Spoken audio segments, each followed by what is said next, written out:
Claude Nougaro est le plus grand chanteur français de tous les temps. Il est le plus grand chanteur français de tous les temps parce que c'est lui qui raconte les plus belles histoires. Et pour raconter les plus belles histoires, il use des mots les plus beaux. Et les mots les plus beaux, il les trouve dans le dico, sagement alignés, immobiles, scintillants comme des poissons qui dorment.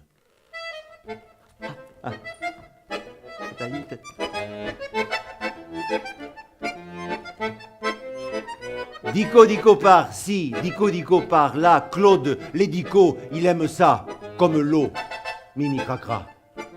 Les mots parfois, il les ramasse dans le caniveau et dans un drôle d'état. Quand la pluie fait des claquettes sur le trottoir à minuit, il s'y arrête, il admire, applaudit. Il est son chapeau claque, son queue de pie verticale, son sourire de nacre, sa pointure de cristal.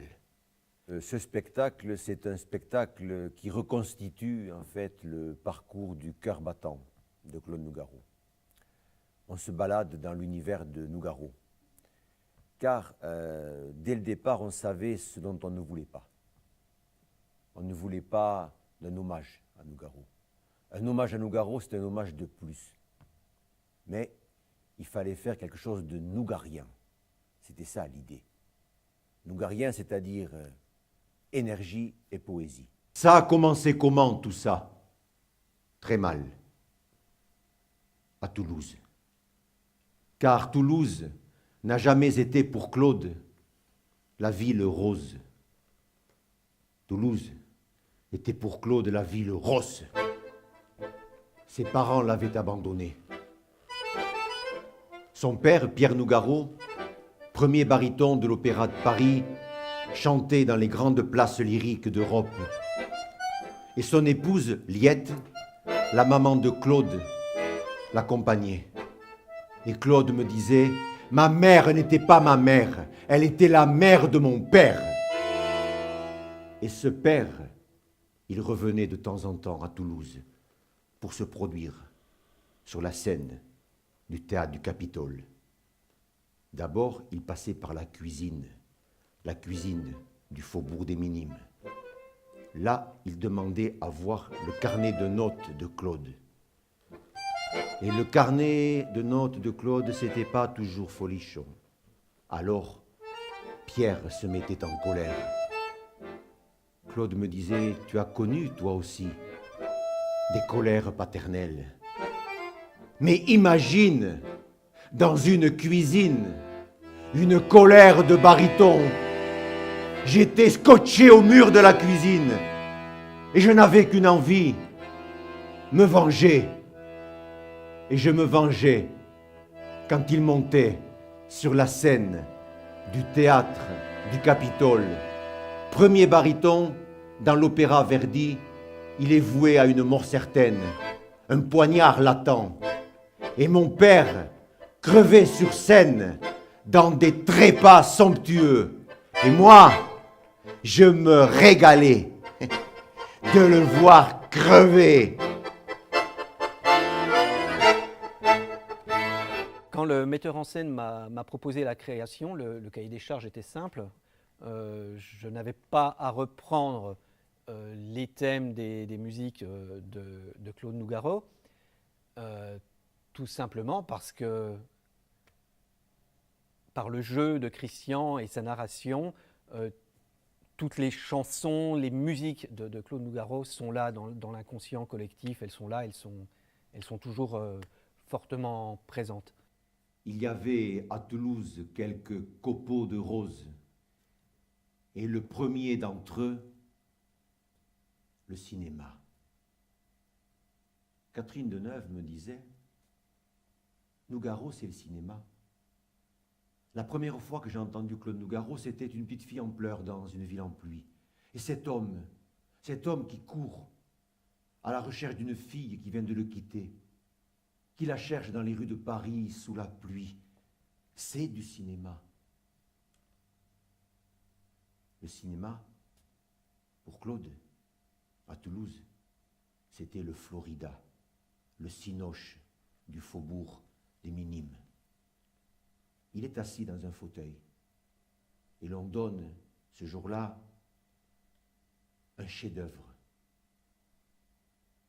un film d'avant-garde, un truc qui remet en cause tout Jean-Luc Godard. Titre du chef-d'œuvre,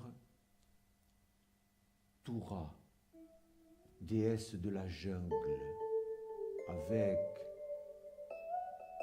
Dorothy, l'amour. Dorothy, l'amour.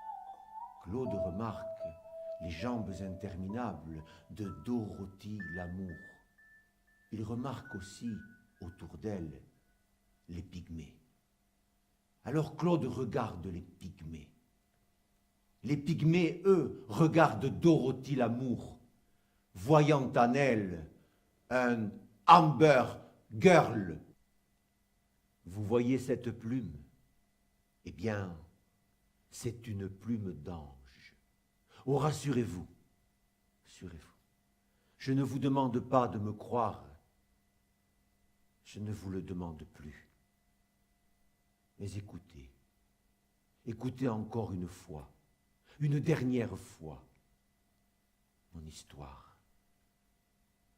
Une nuit, je faisais un rêve désopilant quand je fus réveillé par un frisson de l'air. J'ouvre les yeux. Que vois-je? Dans l'obscurité de ma chambre, des myriades d'étincelles qui s'en allaient rejoindre par tourbillonnement magnétique un point situé devant mon lit. Lentement, de l'accumulation de ces flocons aimantés, un corps se constituait. Quand les derniers flocons eurent achevé leur course, un ange était là, devant moi. Un ange réglementaire, avec ses grandes ailes de lait. Comme une flèche d'un carquois, de son épaule, il tire une plume, il me la tend et il me dit, c'est une plume d'ange, je te la donne. Montre-la autour de toi, qu'un seul humain te croit avec ta plume d'ange, et ce monde malheureux s'ouvrira au monde de la joie. Et souviens-toi, la foi est plus belle que Dieu. Il n'y a pas la musique de Claude, il y a simplement ma voix qui essaie de donner les mots, et sur ces mots qui s'envolent, eh bien, il y a le vagabondage sonore de Bernard Arriou, qui fait que c'est une partie de ping-pong, et là, nous sommes vraiment dans l'univers de Claude Nougaro. On ne parle pas de lui, on est avec lui.